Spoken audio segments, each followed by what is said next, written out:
Hello and welcome to the National Hospice and Palliative Care Organization's Learning Module, Regulatory Lessons Learned from One Family's Hospice Experience. I'm Judy Lund-Person, NHPCO's Vice President for Regulatory and Compliance. I'm joined by the faculty for this program, Jennifer Bogus, Vice President for Compliance and Quality, Trellis Supportive Care in Winston-Salem, North Carolina, Lauren Templeton, Medical Director and Physician Consultant with Hendrick Hospice Care in Abilene, Texas, and with Weatherby Resources, and Alex Ware, Director, Health Policy with NHPCO. Faculty have no disclosures or financial relationships to report. For more information on the faculty for this presentation, please see the downloadable discussion guide that accompanies this program. We have the opportunity to share some of the myths and realities for the Medicare hospice benefit, and we believe that this content will be especially relevant for hospice staff throughout the country. This family's hospice experience can be essential learning for hospice providers and hospice teams. The NHPCO leadership, the board, and the regulatory committee have been particularly concerned about the hospice experience shared by this family. And we hope that providers will listen to the concerns identified and incorporate some changes in their processes. So to begin, I want to talk for just a little bit about how we got to this place and why the content is particularly relevant for the field. In March of 2022, NHPCO held its annual Leadership and Advocacy Conference at the Gaylord National Harbor Convention Center.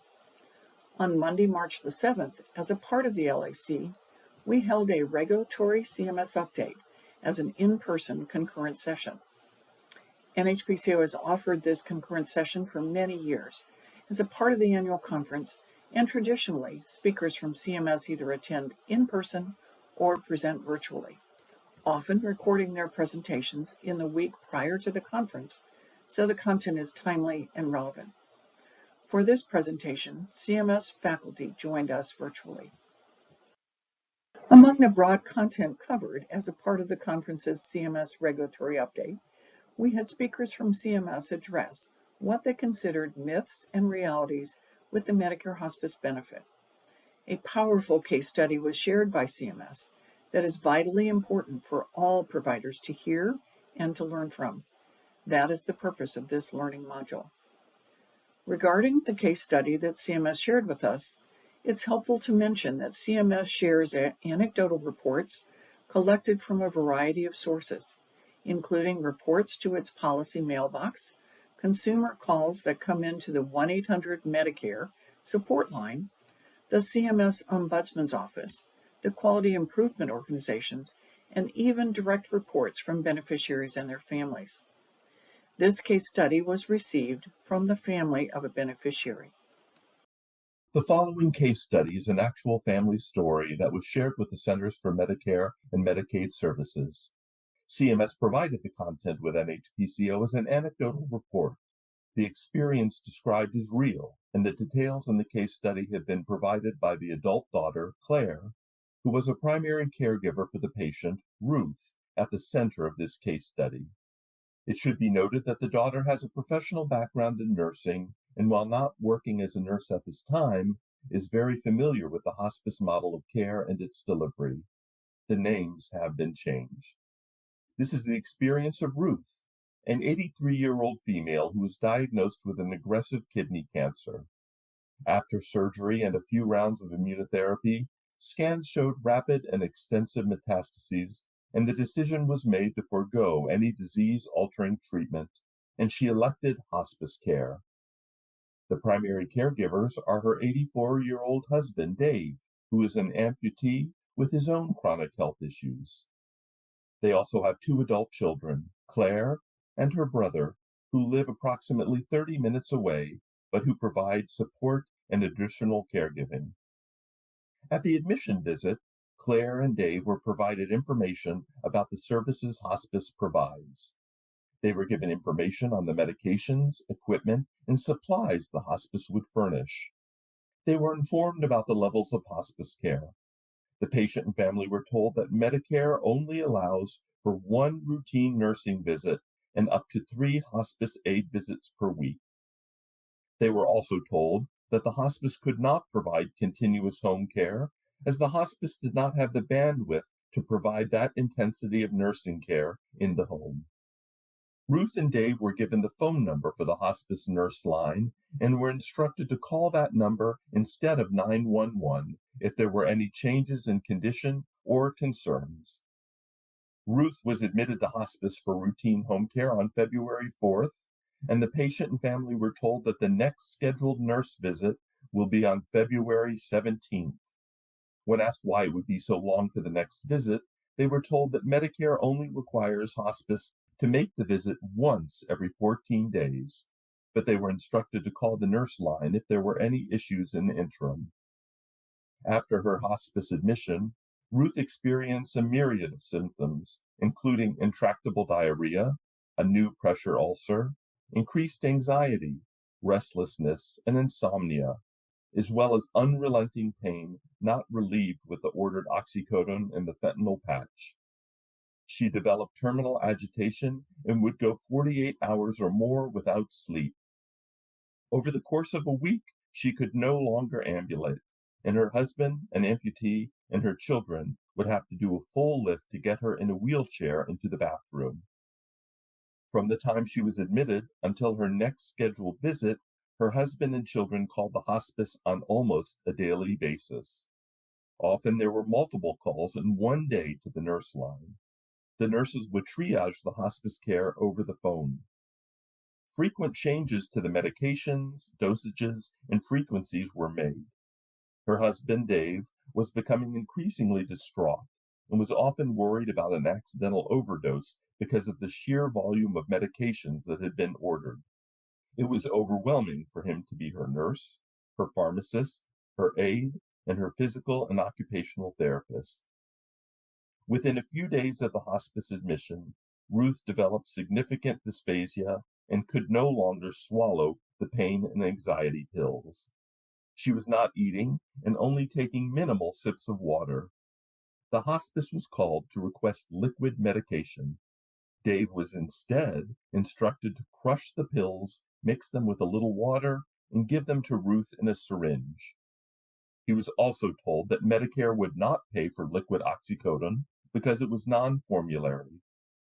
After several more days of crushing pills and many more phone calls to the hospice, a nurse did make an unscheduled visit and liquid morphine was finally ordered.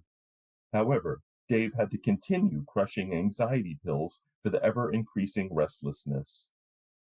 Ruth continued with insomnia and escalating agitation, and Haldol was ordered. After several doses of Haldol, and just as many calls to the nurse line, it was evident that the Haldol was ineffective to control her symptoms, and yet another medication was ordered for Dave to administer to Ruth. After 4 more after-hour calls to the nurse line, and 2 same-night nurse visits, it was finally decided that Ruth's symptoms could not be managed in the home, and she was transported to inpatient hospice. Upon admission to the inpatient hospice, Ruth received IV medications to control her symptoms, and for the first time in 3 weeks, Dave could be just her husband, instead of her full-time caregiver in constant crisis mode. After Ruth was settled in her room, a social worker met with Dave and told him that Medicare only allows for 5 days of general inpatient care, and after those days, the family would have to pay for room and board. However, the hospice doctor stated that Ruth would not be able to return home, as her symptoms could not be managed in the home, and she would continue to need IV medications. Dave said he was stunned when the social worker told him this, as his wife had not even been at the hospice facility 4 hours, and he thought that hospice would cover everything for his wife as she approached the end of her life. This anecdotal report has much detail. It was provided by Ruth's daughter Claire, who shared this experience from her mother's inpatient hospice room. Dave gave Claire permission to tell her mother's story, and in fact he wanted her to tell the story in hopes that it would bring understanding of what this end-of-life experience was for someone who had family support. Dave actually asked what other Medicare beneficiaries would do if they didn't have the help that he had from Claire and her brother. Claire couldn't answer that question and noted that she was asking herself the same thing throughout this hospice care experience. In talking with her father about their ongoing experience, he said something that resonated with Claire and made her take pause and share her mom's story. He said that hospice care at home was just not enough. Not enough. Claire made it clear that she is a firm believer in hospice care, and she has had friends and families who have needed hospice services. In reflecting on her family's experience, she asks, how many other beneficiaries and their families are having similar experience of routine home care that is not enough? How many other beneficiaries and their families are being told that Medicare doesn't cover this, or Medicare won't allow hospice to do that? Claire further commented that she thought that hospice providers know how comprehensive the coverage on the Medicare hospice benefit is supposed to be. She remarked that it's unacceptable to tell beneficiaries things that are known not to be true. So what we have tried to do and what we will be doing for this hour is really pulling apart the story, and we'll start with some of the myths and realities. So I will turn to some of my colleagues here on the call today, on the webinar today. Let's talk about that myth that hospice only provides one nursing visit and up to 3 aide visits per week. Jennifer, what do you do in your hospice? The most important thing that we tell our staff is to keep Medicare out of the conversation with the family. It's a very vulnerable time for families to take in that information. And so the more we can be compassionate about our conversations, the better they will be able to receive what is being told to them. Thank you. We'll go through some of the rest of these in our slides down as we get into the presentation a little bit more. So things like Medicare would not pay for liquid oxycodone, Haldol, 5 days of inpatient care. I think all of us want to hear more about exactly how we could make some changes to how we present that information to patients and families. So we're going to start with nursing and aide visits. And what we'll do now is play a clip, and then our colleagues on the call today will talk about exactly what to do. Case study excerpt number 1. They were informed about the levels of hospice care. The patient and family were told that Medicare only allows for 1 routine nursing visit and up to 3 hospice aide visits per week.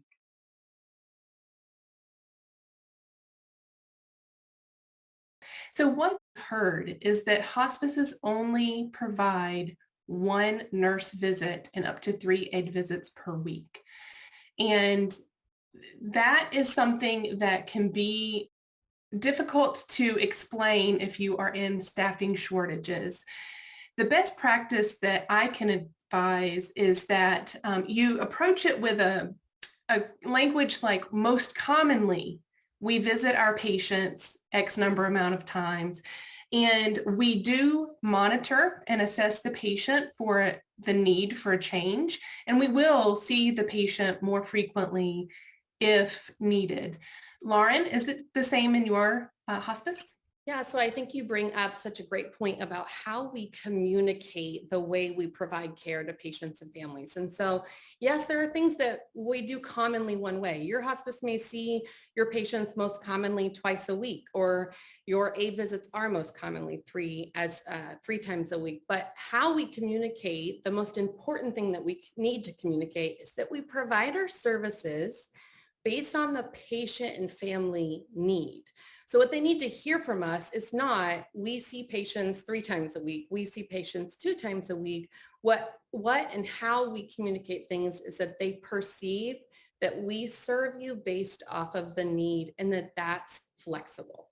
So we have to assess each patient individually and decide and determine that plan of care based off of what they need that day. So twice a week may be fine for a long time, and then it might change. And then you might even have a family who says, I just want you to come by one time, check in, and that's it. Get out. We have other things to do to live our best life.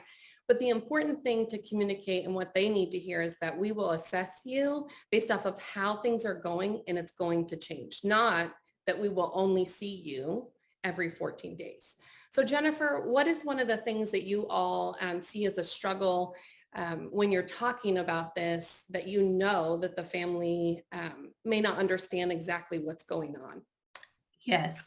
So a lot of the times we can kind of gauge just in the family's dialect or their body language that they are just not understanding or comprehending things in that moment. And again, we have to remember that in that moment, especially at admission, a lot of those families just recently learned that their loved one needed hospice. So it's very important to read body language, really listen, take a deep dive into those conversations, and address any confusion that the family may be having. Yeah, and ultimately, we just want them to know that we're a support team, that we're here to provide extra support. So as you heard Jennifer and I talk about, we want to explain things so that they have this general informed understanding as to the Medicare hospice benefit. But what we need to, like I said previously, is communicate that that's going to be flexible. So when we're talking about care planning, what we could have done differently is say, we're going to start out this way. And what's going to change is that when you're in crisis, we're your support team. And we're going to go into that crisis with you. And when we get things stabilized, we're just going to be a phone call away. And feel free to call us in the middle of the night. Call us on weekends. We're here to truly serve you and develop the care plan or the plan of care according to your needs. Case study excerpt number 2. They were also told that the hospice could not provide continuous home care, as the hospice did not have the bandwidth to provide that intensity of nursing care in the home. She heard that hospice does not provide continuous home care because the hospice did not have the bandwidth. To start off, this is a big issue because continuing home care is one of the 4 levels of care and is required by Medicare as it's a condition of payment. So all hospices must provide continuous home care. It is a well-known issue right now with hospice and the healthcare in general, that staffing shortage is an issue, that a lot of hospices are struggling to stay staffed up and provide the care, provide as many clinicians as they need. And this is probably something that is getting brought up on team meetings and discussed among staff members, but this doesn't mean it gets to affect the care that is provided. That continuous home care does need to be provided. Also, if a hospice is not providing continuous home care, it's going to show up in reports like PEPR, and it's going to become a quality and certification issue. So this is kind of a real big red flag. Like I said, with staffing issues, staffing levels being an issue right now, how do you plan for and ensure that continuing home care is provided? Yes. So staffing struggles are real. Right now in this pandemic, we've seen greater cases of not being able to staff appropriately. But there are a couple of things that I would like to recommend. One, our agency actually implemented pre-pandemic a crisis drill, if you will. It's case studies where we collectively exercise that critical thinking in order to determine how we would move toward filling the needs of a continuous home care case if we needed it. So we're always thinking ahead, thinking critically, and always trying to be prepared. Obviously, in the public health emergency, things have changed a bit. And one of the things that I like to remind folks of is the extraordinary circumstances. In those cases where you have nursing shortages that grossly impact your operations, there are opportunities to reach out to CMS and explain the situation and get those extraordinary circumstance blessing to utilize either contracted travel nurses, or there's actually an opportunity to kind of align with some other hospices in your area so that you help one another, perhaps with PRN staff. So those are some opportunities to help meet those continuous home care. Those are great ideas. So now we are in a situation where this is happening and you have to discuss with your staff that you are running thin on staff, you're needing to go outside. How do you talk to your staff about that? Yes. So the conversation should always take place. Again, this is something that needs to be front of mind, that this, if a patient is in need of continuous home care, that we are constantly thinking about how we can provide that. So we educate staff from orientation on about the levels of care and the details. We explain the details of the level of care so that they understand exactly what each level of care entails. We also ultimately do what the family needs, and that can be challenging. Continuous home care is challenging to many hospices, but I think the thing to keep in mind, and the thing that we like to tell our staff, is that you want to increase those visits to meet the patient and family needs, regardless of what that level of care might look like in regulation. So it's really important to just always keep the patient's need top of mind. Case study excerpt number 3. Ruth was admitted to the hospice for routine home care on February 4th, and the patient and family were told that the next scheduled nurse visit will be on February 17th. When asked why it would be so long for the next visit, they were told that Medicare only requires hospice to make the visit once every 14 days. But they were instructed to call the nurse line if there were any issues in the interim. With the frequency of nursing visits is that her mother would not get another visit for 2 weeks. And the reason behind that was because Medicare only requires it. Lauren, what do you think that hospice intended to say? I think, honestly, I struggle with this aspect of the video in saying that, I think we were interpreting maybe aide supervision or something like that. But what we ultimately communicated to that family is we're only going to provide so much care, not respond to crises and not respond to individualizing the plan of care. And so, regardless of how your hospice typically does visit structures, ultimately, everyone that you have on staff in every orientation and ongoing development, the education about nursing frequency has to do with the medical need of the patient and how we're going to meet the medical care that they need. And so when we talk about the frequency of the interdisciplinary group meeting, the aide supervisions, all of those are a baseline requirement. Above and beyond that, we're meeting our patients where they are. And that's how we're care planning and deciding on visit frequency. How do you determine medical visits when the family just wants custodial type of care, or they continuous home care requests where you just want someone from the hospice in the home 24 hours a day? So how do we develop frequency of visits according to that? Well, that might be something where you're discussing the visit of a social worker. So we're going to get our social work out here to discuss with you how hard this care is and what additional resources are available to you. So our staff, nursing visits are going to happen, maybe even physician visits are going to happen, but our social worker is going to get in here and discuss, this is additional hired care. These are your community resources. This is what our volunteer can do. This is how the chaplain can help make that spiritual distress more calm and help the family meet the needs of the patient as well. How do you look at that, Jennifer, in your hospice when you're deciding on how frequently you're going to see the patient and the family, especially if they feel like they're in a spin? Yes. So I think that one of the key words for our agency is co-create. So we want to make sure that we are co-creating this plan of care with the families and the patient and all of the interdisciplinary group. So we make sure that we have a lot of conversations with all of the parties involved and really try to elevate the communication with the patient and family to ensure that we are not only meeting their need, but that they understand what services we can provide. So what requirement in the conditions of participation do you think they were actually trying to speak to here?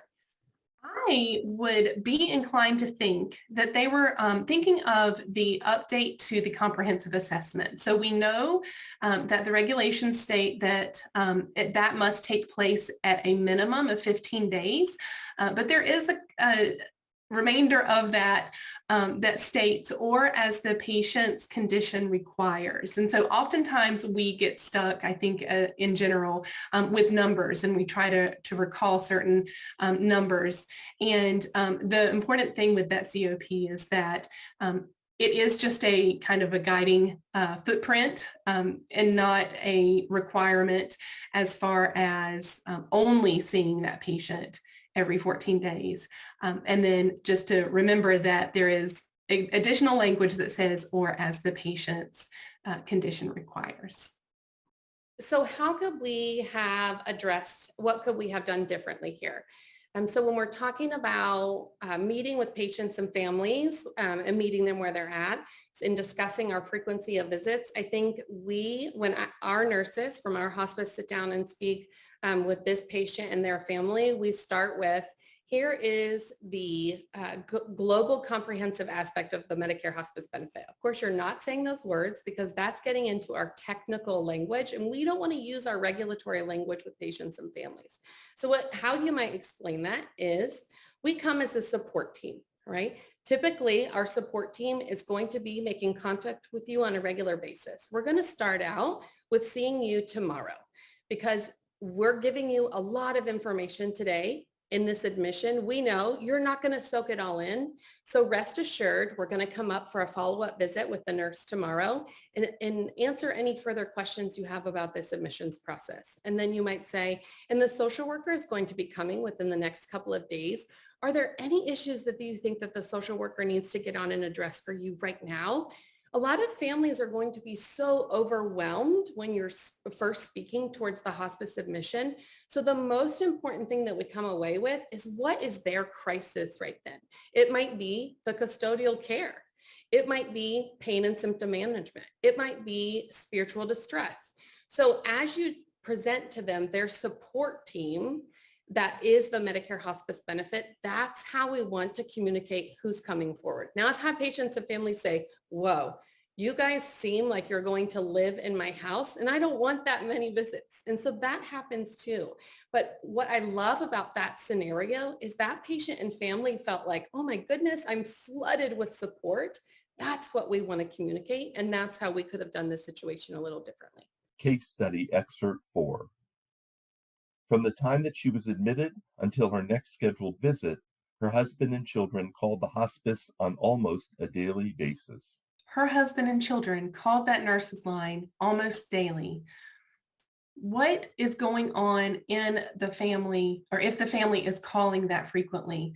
Lauren, can you speak to any protocols that your hospice has regarding excessive or multiple calls coming in? I hear we're in distress. Okay. So when we talk about phone calls in, our hospices have actually worked on the transition of verbiage from, do you need a visit, to can I come help you?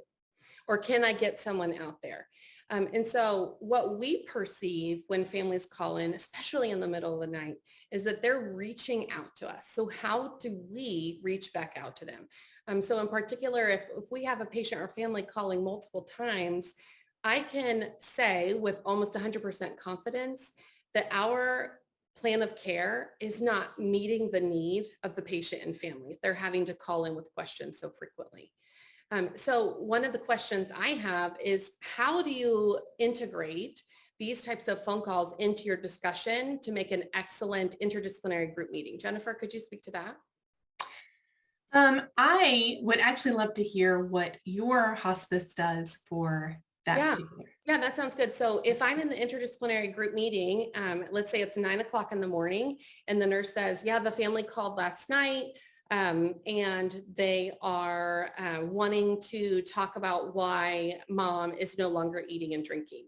And so immediately I hear, oh, wow, this is something that we need to get on. And so I might speak to the nurse about, okay, so how are we transitioning medications? What medications are they on that are unnecessary? Are they prepared for this?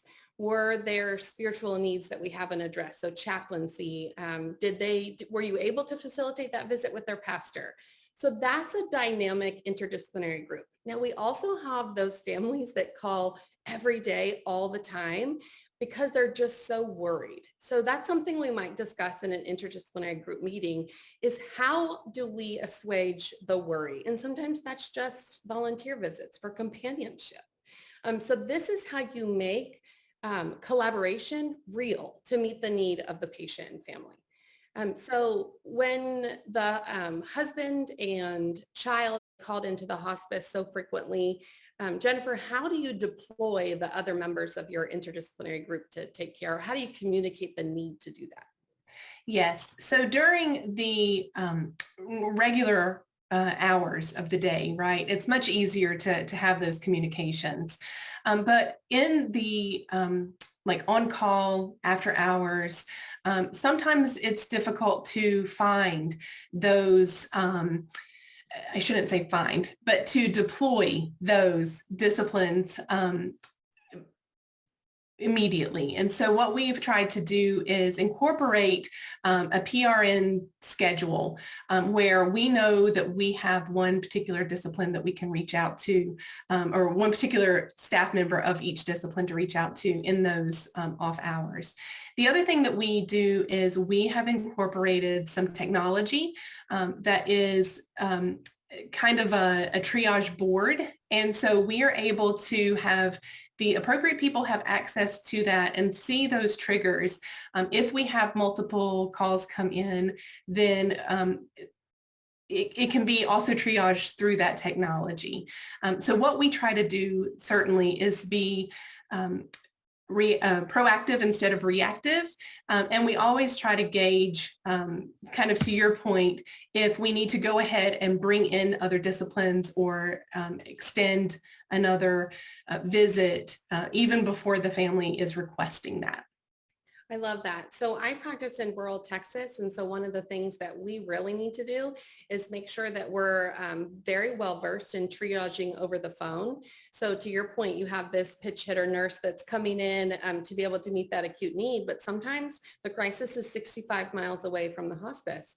And so something we really want to make sure we're doing well is anticipating the crisis so that the families are prepared for the advice we might give over the phone, and giving real advice, not just I'll be there in an hour and a half after my next patient. Giving advice that says, hey, you know how we talked about that liquid medication for pain, pull up the dropper like I showed you last visit, go ahead and give her a dose of that pain medicine right now, and I'm going to be there as soon as I can. Call me back if that's not kicking in the next 20 to 30 minutes. And so when we have such a crisis in staffing and those types of things, there's other avenues to address it while we're working to figure out who's going to go to see the patient and what discipline is appropriate at that time. What I also hear here is the level of care appropriate? And so I ponder, should GIP have been considered earlier? When they're talking about we're constantly contacting the hospice, is routine home care level the right level of care here? Now, I do believe that if we had had more frequent visits, that we probably, one, would have done a better job of addressing symptoms, but also assessing if a higher level of care is warranted would have happened earlier if we were getting our interdisciplinary group team out to see. I think the other thing that I just wanted to mention quickly is having conversations with the family when you are seeing that those needs, those symptoms are not being managed in the home, so that GIP is not a surprise. And I know that for many of us, that's kind of our thought process, but maybe we don't verbalize that as well as we should. And so I think being able to get more comfortable with having those conversations with the families would help them not be quite so surprised when GIP is necessary. And you bring up such a good point. So we had discussed previously that if my staff calls and says we're talking about uncontrolled symptoms, my next question back to the staff is, what's their goal? Is their goal to stay at home, or is their goal to be in the inpatient unit or contracted bed when we're talking about a higher level of care? So to your point, Jennifer, discussing what the levels of care are so that they have an understanding, and even our staff, our team already knows what the goals are. Maybe their goal is actually, and we hear this all the time, they want to pass away on our inpatient unit. Well, we know that that can't necessarily be something that we guarantee. Absolutely not. The Medicare hospice benefit is designed to be the routine home care benefit. It's designed to be enough. But it is wonderful when we have that information to know when we get in crisis. We have already walked through this crisis with the family. We know that their preference, if a higher level of care is needed, is to be in the inpatient unit or that contracted bed versus continuous home care. So what could we have done differently there? I think, we've gone through this as far as how you're developing your plan of care. So according to your policy or your procedures within your hospice and meeting, of course, that base Medicare hospice benefit requirement, above and beyond that, we need to have looked at that situation to say, patient and family is in crisis. Get out there, evaluate them, see them, talk them through it over the phone as well. Pull in your other members of the interdisciplinary group. I think truly what we could have done differently there is get into the home quicker to really assess what's going on. Maybe bring in our physician, nurse practitioner for a visit, and certainly the entirety of the interdisciplinary group. Case study excerpt number 5. Within a few days of the hospice admission, Ruth developed significant dysphagia and could no longer swallow the pain and anxiety pills.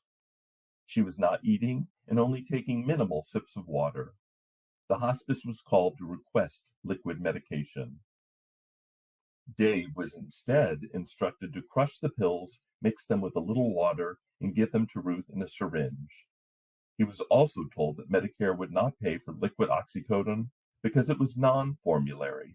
There were some concerns that she had regarding the crushing of pills and mixing with water, specifically because the patient's husband was fearful of an overdose. And then there was also that conversation that I will probably say a lot today, and that is, Medicare will not pay for, Medicare will not allow this. And it's really, really important that we keep that technical language that Lauren, mentioned out of these conversations. It's not something, the rules and regulations are not something that the family wants to hear, especially in these crisis moments. So Lauren, can you speak to some alternative ways in which this could have been addressed? Yeah, so the one thing I really, that comes to mind very quickly to me is, how did we address before the crisis what was going to happen? Because I think everyone on this call hearing that video, you knew this was coming. We know that our patients and families lose the ability to swallow at end of life. We know that pills probably aren't going to be an option with someone who's not awake and alert with the strength and cognition to swallow them whole, right? So this isn't a surprise to us, but it is a huge surprise to patients and families. So my thing is that when we know the crisis is coming, we can anticipate the majority of them. We might not know the specifics, but we know there are hurdles coming. How do we educate before the event? Because when I approach a crisis, I appreciate being prepared with some knowledge of how to approach things. So when we're working through a medication review, it's important to discuss that what's coming is that she's on these 4 to 5 medications. As her blood pressure lowers, we're going to start peeling back some of those blood pressure medications. And then as she loses the ability to swallow, which is normal, just like you or I, if we're too sleepy to swallow a pill, or if we get so weak that we can't swallow, we're not going to be able to swallow those pills whole. What we might do is crush them and put them in a little bit of water. And then that way we can still use these medications that we have available in the home. Just like a baby can't take in pills when they're first born, we can use liquids, or we can use a little bit of a paste that will still help your loved one, right? So to me, it's anticipation. So then when we get to this crisis, we can say, remember when we talked about how this was going to happen? Well, we're here now. We're facing that hurdle now. So what we're going to do is we're going to try to crush those medications, make it into a little bit of a paste, and see if that's going to work immediately. But don't worry, just like we talked about, we have liquid medications available too, right? So Jennifer, talk a little bit about what are good things for our staff when they're having these tough conversations? How do we know that our families are processing what's going on? I think it's important to, again, read that body language. If they're asking a lot of questions or repetitive questions regarding how to administer medication, be present, be mindful of their questions, of their body language. Also, take into consideration that that fear, right? Like they have an kind of a subconscious fear of accidental overdose or things like that, again, we as healthcare professionals know the details of what will work and usually and what when to make those changes. Families do not have that. And even those that do have that likely won't have that in the moment when their loved one is in crisis. So I think it's very important to work on just really being mindful of that patient or family concern when they are asking a lot of questions. Instead of getting frustrated with them, just really listen to what they're trying to say. Yeah, because what's normal for us is a crisis and very scary for them. Yeah. So one of the things that stands out to me specifically as a hospice medical director and hospice physician is how we discuss our formulary. So certainly hospices have the right to use a formulary. It's pretty standard across healthcare industry that we navigate the expensive medications with the medications that we prefer to use based on our formulary.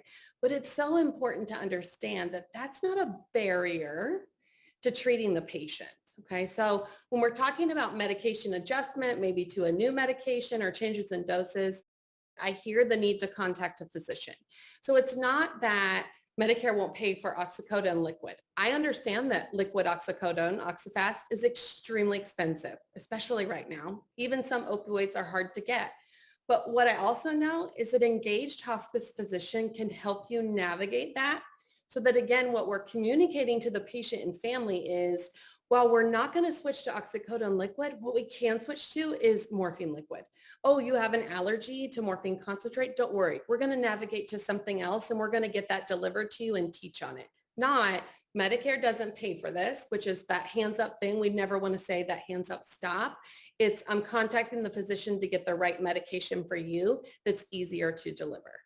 So again, formulary is not a barrier to a successful treatment plan, but it is something that hospices have a right to use, and you need your hospice physician to help guide you in what the next medication is. And ultimately, if liquid oxycodone is the only option, then you need to provide liquid oxycodone. So what could we have done differently? So in this situation, to me, our hospice nurses are on the phone to me right away, whether it's 1 o'clock in the morning, the weekend. I'm not always on, obviously, my partners will help cover this, but we have a responsibility as a hospice physician to engage here and help navigate this. So your nurse identifies they're struggling with these pills. We really need a liquid medication, but they're on oxycodone. You're contacting your physician. Hi, Dr. Templeton. They're on oxycodone. They're making it a paste. It's really uncomfortable for the family and it's not effective. We need to transition to a liquid med. What medication are we going to use? Okay.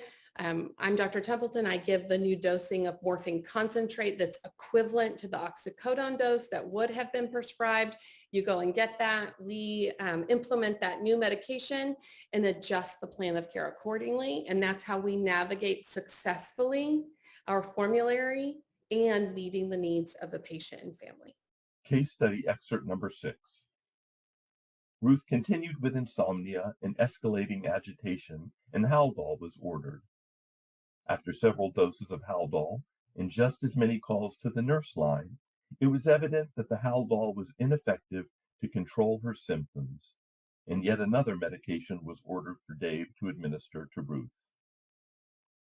After 4 more after-hours calls to the nurse line and 2 same-night nurse visits, it was finally decided that Ruth's symptoms could not be managed in the home, and she was transported to inpatient hospice. So what we heard was reach out numerous times. to share that the Haldol prescription was not working. And there were even 2 middle-of-the-night nurse visits that took place that ultimately ended up with a kind of a quick decision, it felt like, to utilize GIP services. Lauren, what would you say might have been a better practice with determining that GIP status? I think about, really that collaboration of the group. So the engagement between nurse, social worker, chaplaincy, physician, here specifically the nurse to physician communication, that nurses should feel empowered to contact the physician to say, I've been out here twice tonight and this isn't working. And they prefer not to be at home and would be okay with the inpatient unit. I mean, so that's how I hear nurse advocacy to a doctor to say, these are uncontrolled symptoms. We've tried multiple times to do this. I already know their goals.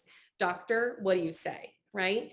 So I really think that, even just one overnight visit where you've already adjusted the plan of care and it's not working, sometimes with our short length of stay these days, my hospice is struggling with that. Our hospice across the country we only have a short period of time to get this right. So if our patients are going to be on service for 7 to 10 days, it shouldn't be 4 after hours visits for us to say, this is not working. We really have to be the crisis experts. So what might we do differently to approach this situation? Could a doctor come visit if we saw these after days, these phone calls that things aren't going well? Definitely having more frequent nurse visits. Could our nurse practitioner come out?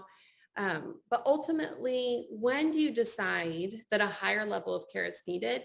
To me, the answer is that when you feel the frustration as a team that we're not getting this right and I know we can do better, that's probably when you want to start looking at a higher level of care. This is a crisis that we can't get under control. Jennifer, what's your answer to that question? How do you decide when a higher level of care is needed? It's exactly what you said. It's when you have tried all of your options, you've exhausted all of your options within a certain time frame. Certainly you don't want to spend a lot of time trying to go through new ideas or waiting on certain calls to be made just because it seems to be a standard of practice or a protocol. It's really understanding a crisis moment and starting that conversation so that you can get everyone to the table so that you can really talk through as an interdisciplinary group what is best for this patient. So what could we have done differently? I picture this as a hospice nurse is there in the middle of the night and says, we've adjusted this medication already. One time, this new dose, a new medication is not working. We call the physician. We have anticipated this. And so this has been explored that they, in this particular scenario, understood the GIP level of care. This is nurse to physician discussion right there to collaborate and update the plan of care.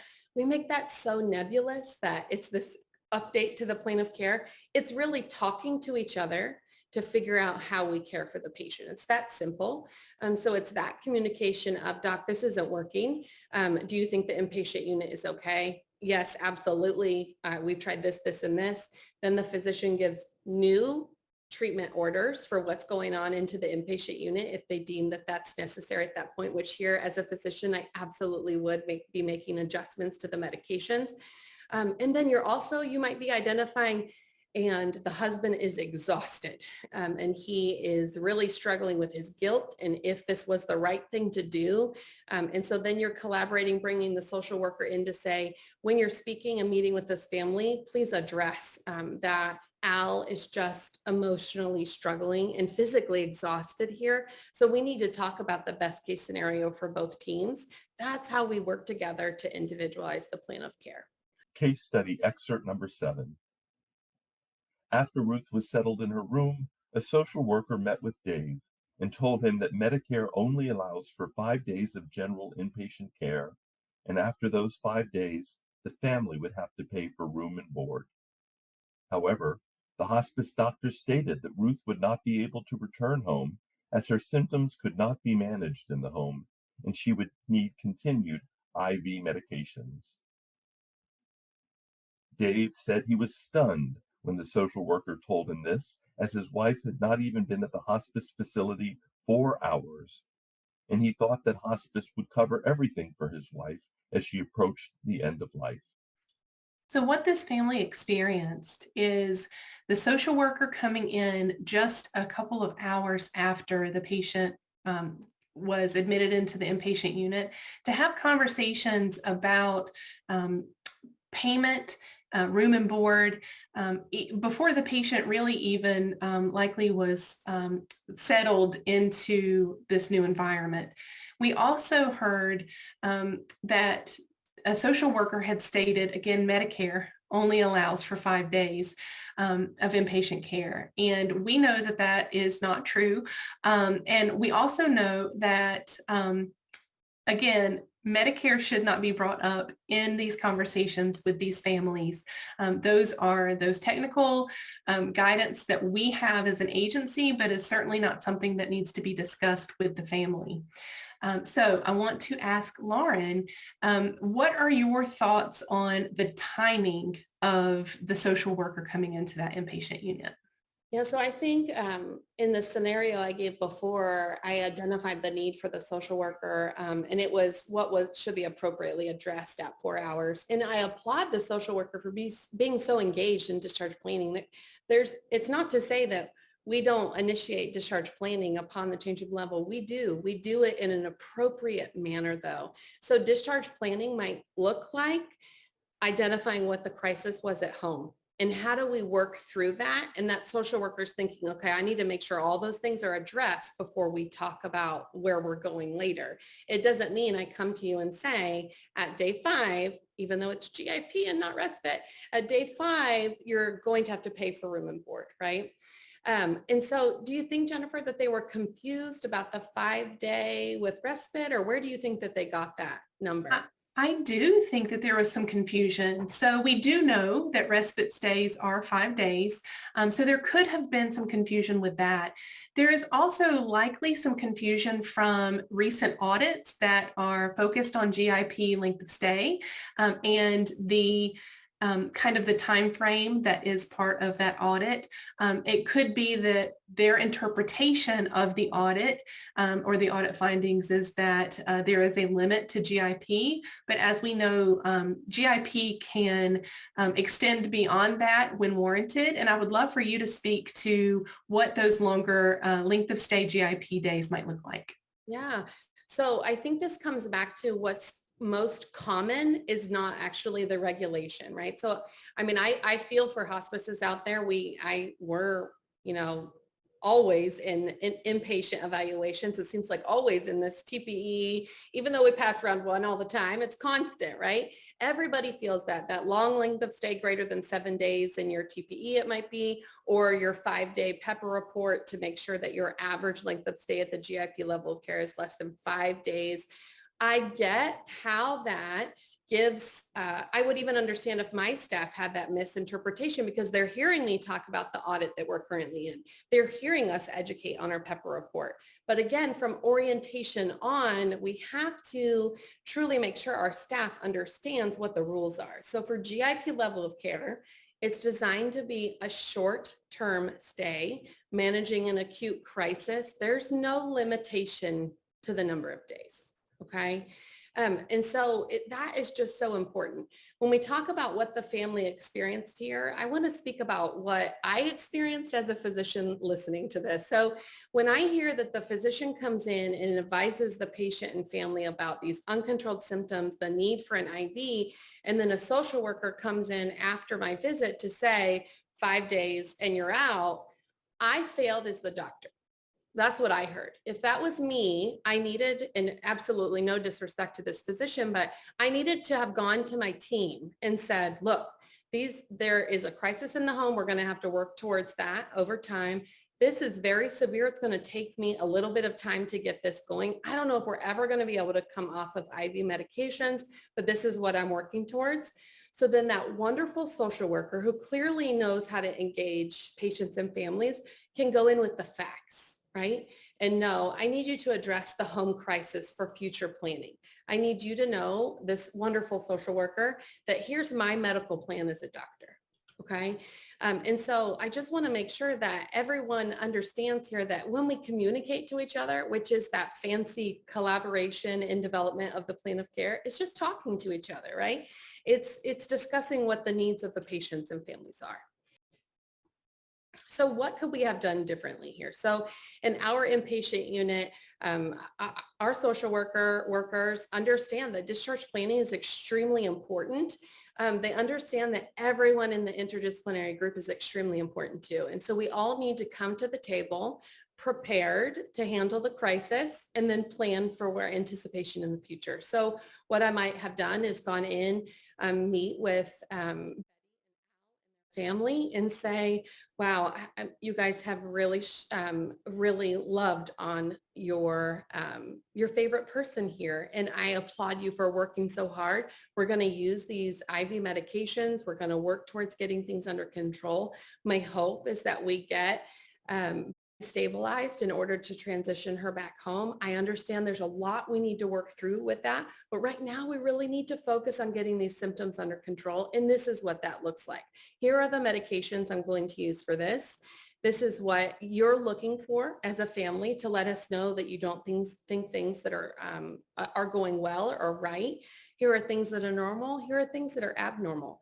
Then when I finish that visit, I come out and I discuss with the social worker the emotional needs of that family and the future needs of the patient and family. And so then they're prepared, like I said, for ongoing discharge planning. What that looked like right then was emotional support, but then it might look different in day 4 to 5 because I'm constantly communicating with them what my medical plan is for the patient and family.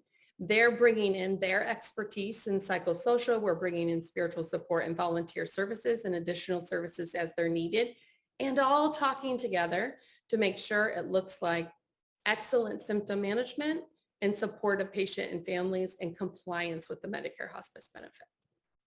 So something that's so important to mention here is the struggle that's real about the inpatient level of care and auditing. So payment-related scrutiny and claim denials are something that's just ever present for us. And unfortunately, I think it did drive this discussion of why GIP might be 5 days.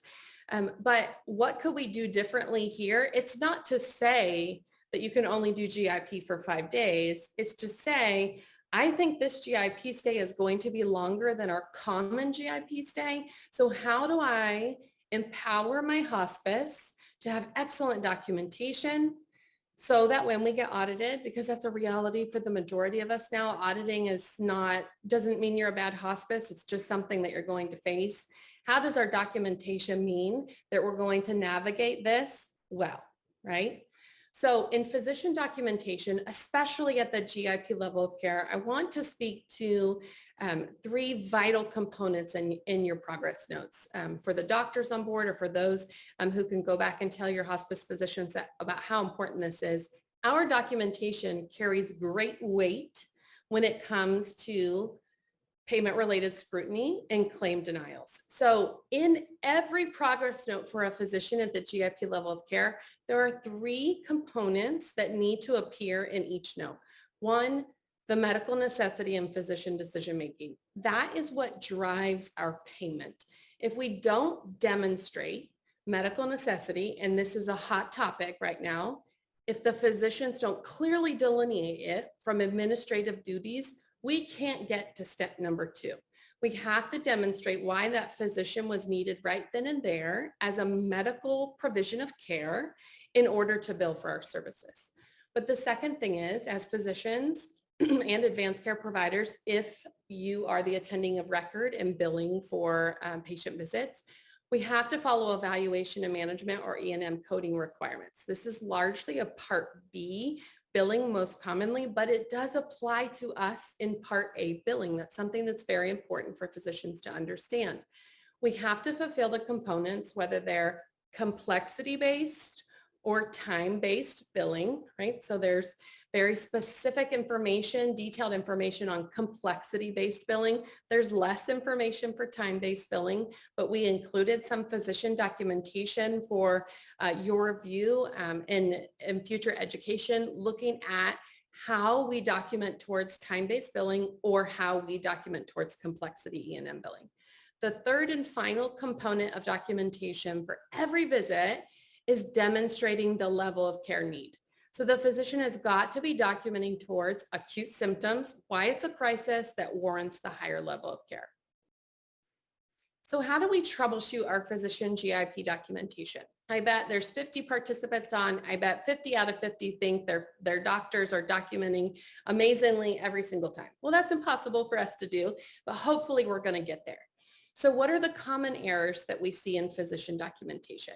In my experience in doing auditing of records, whether that be educating hospices on best practices or actually being involved in their own payment-related scrutiny, whether it be with OIG or your MAC, one of the big things I see is cloning or copy and paste.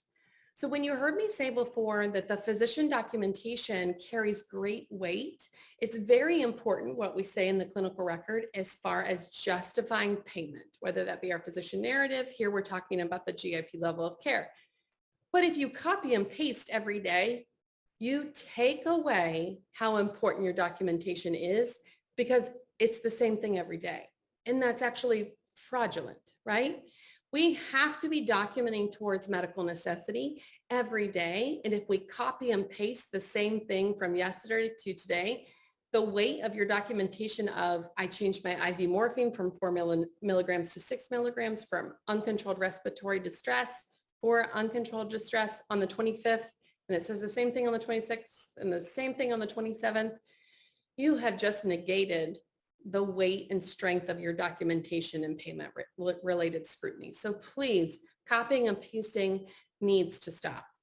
The other thing is template or standardized documentation. So again, to the copying and pasting, if it's the same thing going forward, it doesn't carry as much weight. Another common error, failure to demonstrate that medical necessity that I talked about on the last slide, why the physician presence, and then that rationale for the higher level of care. So what's best practice?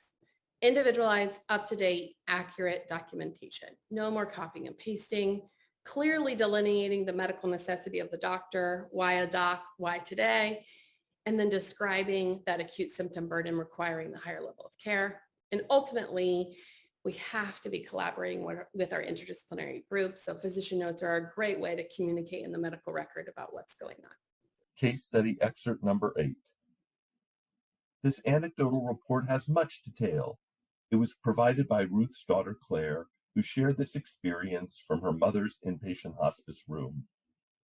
Dave gave Claire permission to tell her mother's story, and in fact, he wanted her to tell the story in hopes that it would bring understanding of what this end-of-life experience was for someone who has family support.